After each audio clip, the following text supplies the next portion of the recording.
tan iyo markii ay sii ziyaadeen dilalka iyo dhibaatooyinka ay la kulmaan ganacsatada Soomaalida ee ku nool waddanka South Africa ayaa waxaa soo baxaya cabashooyin badan oo ka imaanaya dadka ka xamaasha tuulooyinka kuwa u adkeysan waayay dhibaatooyinka iyo weerarada oo naftooda ku waayaan ama xubnahooda muhiimka ah ee kaga imaanaya burcada doonaya in ay dhacaan hantida ganacsatada Soomaalida ee ku nool waddanka South Africa. qaar ka mid ah ganacsatada ayaa maanta aan kula kulmay goobaha ay Soomaalidu isugu timaado ee ku yaala xaafadda ay Soomaalidu ku badan tahay Belfel ee magaalada Cape Town, waxaana qaarkood oo aan la sheekaystay ay sheegeen in ay badatay dhibaatada xad dhaafka ah ay kala kulmaan dadka ku nool meelaha ay ka ganacsadaan ee ah tuulooyinka dhowdhow iyo kuwa fogfog intaba. dadka Soomaalida ee ku nool Western Cape qaasatan Cape Town dhibaatooyinkaas aad iyo aad ay u badan yihiin inkastoo mid iyo soo koobi karin mid iyo laba dadyoga waxa ugu daran kuwa ku nool locationada dhaadheer sida tuulooyinka marar qaarkood waxa ka dhaco tuulooyinka sida Dailaf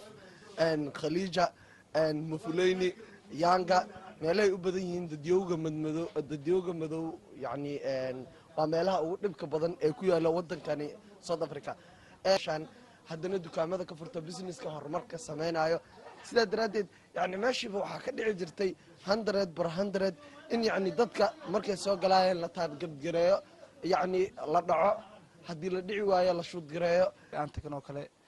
oo aan qorno kiisas oo aan dhahno dhibaatooyinkaas aan ula geystaa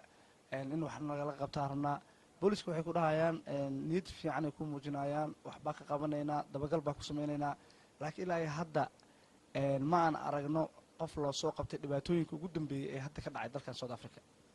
sidoo kale culimada Soomaalida ay ku nool waddankani ayaa ku tilmaamay falalkani lagu waxyeeleynayo kuwa musiibo ah oo ku dhacay ummadda Soomaaliyeed ee ku nool waddankani South Africa, waxaana qaarkood ay isweydiinayaan sababta loo dilayo Soomaalida handiiba la dhacay oo hantidoodii la qaatay. shalay oo u dambeysay mataqaanaa wiil baa si xun loo dilay, mid kale waa la dhaawacay, mid kale hadda waxaan la sheegayaa maanta in lagu dhaawacay meel kale oo mataqaanaa aan saas nooga fogeyn. tugadu waxay sameynayaan wax oo xadka ka baxsan, qofkii hantidiisa waa ka qaadanayaan, kadib markay hantidii ka qaataan oo wax walba uu qofkii ay dhahaan meeshan wax ku jira natus halkan natus oo wax walba uu tuso kadib oo qofkii wax ka qaata ayay qofkii way tooganayaan iyagoo mataqaanaa wax weeye kadibna ka tagaya. dad waxaa jira aysan waxba ka qaadan oo iyagoo dukaankooda shaqaysanaya ugu soo galeen oo ay 5 xabadood ku dhufteen oo waxba ka qaadan. marka waxaa moodaa in nacayb xoog leh oo Soomaalida loo qabo waddankan uu ka jiro. marka dawladda South Africa waxaan ka codsanaynaa iyada ayaa dadka u qaybisay waraaqaha qaxootinimada in ay damaano qaado ammaankooda iyo hantidooda, haddii aysan damaano qaadi karinna inay dadka xal kale u keento ayaan ka codsanaynaa.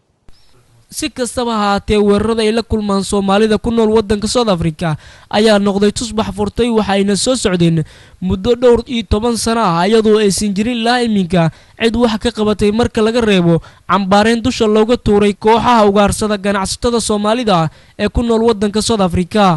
qorshe telefishinka qaranka Soomaaliya, Cape Town, South Africa.